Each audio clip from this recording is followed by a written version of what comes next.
name is Bill, and I am here to represent Project Angel Heart. Are any of you familiar at all with Project Angel Heart? Oh, we have one hand over here. Have you ever volunteered with us? Yeah. Terrific, terrific. Well, let me tell you about Project Angel Heart. In general, let me see if I can make this thing work. Yeah. We provide nourishing meals to people that are facing life-threatening illnesses. And the motto that we work under was a quote from Hippocrates. It was really the father of modern medicine. And many people talk when they become a medical doctor, they have to be able to cite the Hippocratic oath. But there are other things in Hippocrates that he said, let food be thy medicine and let medicine be thy food. And that is the motto that Angel Heart lives by. And to tell you a little bit about how we began, back in 1991, a gentleman by the name of Charles Robbins was living in California, but his original home had been here in Colorado.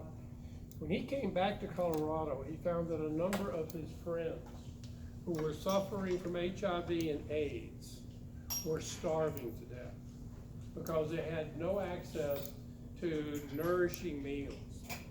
And so one of the things that he started doing quickly was to organize restaurants in the community or volunteers in the community that would potentially find ways to provide meals to these folks. And in 1991, we originally had 12 clients, and the first meals that were served to them were a tray of lasagna that had been prepared by Racine's restaurant. Any of you ever eaten at Racine's downtown? One of my favorites, I love it. But Racine's really was the one that got us started, and that was back in 1991.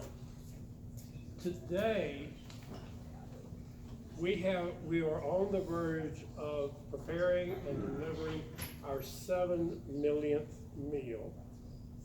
We have 1,200 clients, and they're here in the Denver and in the Colorado Springs metro areas.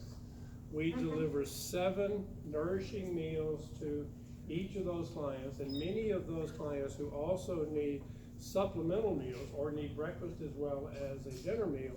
So each week we are preparing just under 10,000 meals at our kitchen, which is located on Washington and 50th, which is right behind where the National Western Stock Show complex is. So our clients, this will give you sort of an idea about who we are serving. Now, I mentioned that these are all people who are facing life-threatening illnesses. As I mentioned, when it first started in 1991, it was focused on HIV and AIDS. It wasn't long thereafter that it was expanded to include people who were facing any type of a life-threatening illness or individuals who, because of their lack of stamina, their inability to gain access to nourishing meals or to be able to stand long enough to prepare them, that we added that to our group. So we've now expanded. We have people that are facing renal disease, or COPD, just about any type of illness that is rendering them unable to be able to gain access to nourishing meals. Another unique thing about Project Angel Heart is that if the person in the family that's facing the life-threatening illness is the one who would normally be preparing the meals, then we will provide meals to the entire family free of charge. And our logic behind that, remember our motto, was let food be thy medicine and medicine be thy food. If the person who we want the food to go to is a single mother of 2 kids, and you deliver 7 meals to her on a Friday or a Saturday, where are those meals going to go? We all know those meals are probably going to go to the kids first. So if our objective is to get the meal to the person who needs it the most, we need to take away from her the concern of how are my kids going to be fed. That's why we will deliver meals to the entire family without any charge whatsoever. Right now, our clients, you can see that about 60% are over 60, but we do have clients as young as 5, and we do have them as old as 105. 37% are people of color, 57 are living in poverty, and 66% have special dietary needs. Now, what we mean by that, every meal that we prepare has usually about 25 or 26 different variations, because many people, for medical needs, they can't eat salt, and they can't eat various things. But we also have people who, for religious needs or for personal preference, there are certain things that they don't want to consume. So we will customize the meal to meet the individual need of the client. This is a picture of our meals. Now, you count 5 there, and I've been talking about 7. Well, in October, we increased our production by 40%, and we now deliver 7 nourishing meals, just like you see here, to all of our clients. And then, as I mentioned also, if some people who have a really significant need for nourishment, we'll either provide them breakfast or we'll provide them with supplemental protein or dairy products and things like that. So we're preparing about just under 10,000 meals every week. And here's how we do it. We do it with volunteers. It takes about 375 volunteer shifts every week to pull this together. These are some folks that are working in the kitchen that are pulling together the meals. We have people that are working that are chopping vegetables. We also deliver all of our meals in a paper bag. I've laid up over here against the wall, right behind your teachers over there, some samples of our delivery bags. All of the delivery bags are decorated. And that's something that you can volunteer, your art class can volunteer, your social club can volunteer, or just you as an individual can volunteer to color bags. And I will tell you, as a delivery person, I oftentimes have clients that say, show me the bag, show me the bag. Because some of them, as you'll see from some of these examples, some of them are incredible, worthy of being framed. And others are done by kindergarten kids, which are stick figures, or the sun is a big red ball in the sky. But it really is fabulous and usually brings a big smile to the people's faces. So we prepare the meals. We do indeed have volunteers in the kitchen. Like I said, everywhere from chopping vegetables to fixing the meal trays to loading the bags. And then also we do deliveries on Fridays and Saturdays. Some unique features of our program. I've already touched on some of these, but we really genuinely do believe that food is a medicine, and we have proven it.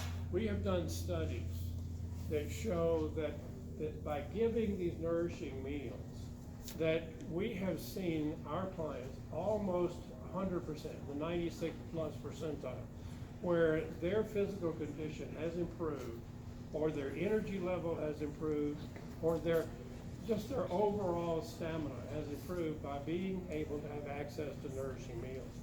We've also found out that we have reduced their medical expenses as well, because in most cases, because they're healthy, they are able to deal better with their medications and actually find that their costs associated with their medicines and their medical problems are indeed improving.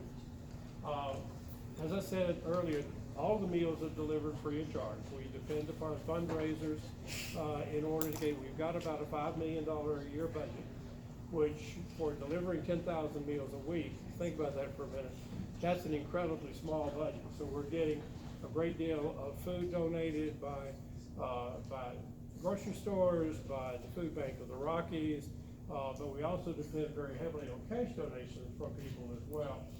And then, as I mentioned earlier, we do provide services to the dependent. And what's our community impact? We have 1,200 clients every week, and about 25% of those are down in Colorado Springs, and the rest of them are in the Denver metro area. We do come up as far north as Genesee. We go as far, not north, far west as Genesee, far east as where Stapleton is, north up to Brighton, and south down to Castle Rock. Most of the deliveries are made on Saturday. So if your folks or you would be interested in volunteering, I do have a bunch of literature back there on that little round table. You can find out about how to volunteer and ways to get involved. And of course, I also mentioned that you can decorate bags. But here gives you a little idea that we have surveyed our folks, and 98% report that it improves their stress and their energy. 95% are better able to afford health care. 98% are able to adhere to their health regimen, and 97% are better able to maintain their independence and still continue to live at home. And 96% just say overall it has been an improvement in their life. Now recently we did add something different to our product line, and that is these transitional care programs. As I mentioned before, the primary group that we deal with are people facing life-threatening illnesses. But there are also a group of people out there who may have just gone through major surgery or something like that, and then they have gone home, but they don't have the energy to prepare their meals. So working with hospitals throughout Colorado, we have started now providing meals in a transitional basis, where if for about a month, the person who's had major surgery needs to have meals provided, we'll do that through the hospital that they have had their medical treatments done to. We will then provide meals to them through the hospital for up to about a month. And those are all shipped out to them. Now, we were talking about how to get involved. At the high school level, unfortunately, you can't work in the kitchen until you're 18. That's because of both health and safety issues. We don't want you chopping your fingers off or something like that while you're cutting zucchini. But you certainly can get involved in the bags. You can get involved in loading the bags. On Thursdays we have shifts, and we oftentimes have classes of high school or middle school kids that come in and help us load the bags, because once again we're loading nearly 10,000 meals into 1,200 bags, and we get all of that done in about 3.5 to 4 hours. And so it takes a lot of help to get that done.